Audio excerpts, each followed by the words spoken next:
फिर किस्मत ने रूप का साथ दिया। उसे एक समझदार मंत्री ने बचा लिया। तब तक व्यापारी का जहाज बहुत दूर निकल चुका था।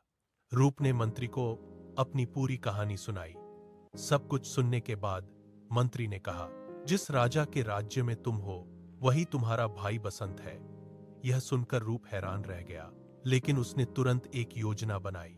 उसने मंत्री से कहा, बंदरगाह जाकर पता करो कि मेरी पत्नी कहाँ है। मंत्री ने पता लगाया और आकर बताया, उस व्यापारी ने राजकुमारी से शादी करने का प्रस्ताव रखा है। रूप ने कहा, मेरी पत्नी तक एक संदेश पहुंचा दो कि अगर कोई मुझे रूप और बसंत की कहानी सुना देगा तो मैं व्यापारी से शादी कर लूंगी। राजकुमारी ने वही बात व्यापारी को कह दी। व्यापारी मान गया, लेकिन समस्या यह थी कि वह कहानी किसी को पता ही नहीं थी। तब उसने राजा बसंत से मदद लेने का फैसला किया। जब यह बात राजा बसंत तक पहुंची तो उसे भी लगा कि जरूर कोई ऐसा होगा जो इस कहानी को जानता होगा।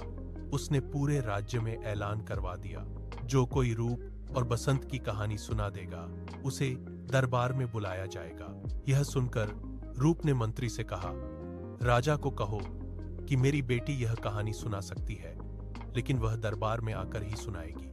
राजा बसंत मान गया। राज दरबार सजा। चारों तरफ लोग इकट्ठा हुए। तभी एक लड़की के वेश में रूप दरबार में पहुंचा। किसी को पता नहीं था कि वह असल में कौन है। रूप ने कहानी सुनानी शुरू की। उसने एक एक करके सब कुछ बताया, अपनी जिंदगी, अपने बिछड़ने की कहानी, धोखा देने वाले सिपाही की सच्चाई।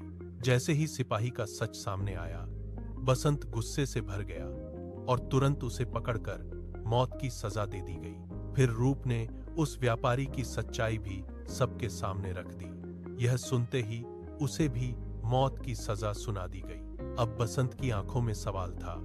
उसने कहा, अगर यह सब सच है तो मेरा भाई रूप कहाँ है? तभी रूप ने धीरे धीरे अपने चेहरे से घूंघट हटाया और कहा, यहीं आपके सामने।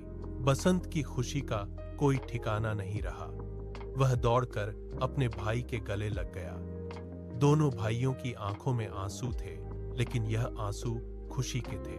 पूरे राज्य में खुशी की लहर दौड़ गई। कुछ समय बाद रूप और बसंत ने फैसला किया कि वे अपने पिता का हाल जानने जाएंगे। जब वे वहां पहुंचे तो उन्हें पता चला कि उनके पिता को सारी सच्चाई पहले ही पता चल चुकी थी। उन्होंने अपनी दूसरी पत्नी को सजा दे दी थी और वह हमेशा अपने दोनों बेटों को याद करते रहते थे। आज जब दोनों बेटे उनके सामने खड़े थे तो उनकी खुशी का ठिकाना नहीं रहा। चूंकि बसंत पहले से ही एक राज्य का राजा था, इसलिए उनके पिता ने अपना पूरा राज्य रूप को सौंप दिया और इस तरह रूप भी एक राजा बन गया। यह कहानी हमें सिखाती है कि सच्चाई चाहे कितनी भी छुप जाए, एक दिन सामने जरूर आती है और जो रिश्ते सच्चे होते हैं उन्हें कोई भी ताकत अलग नहीं कर सकती।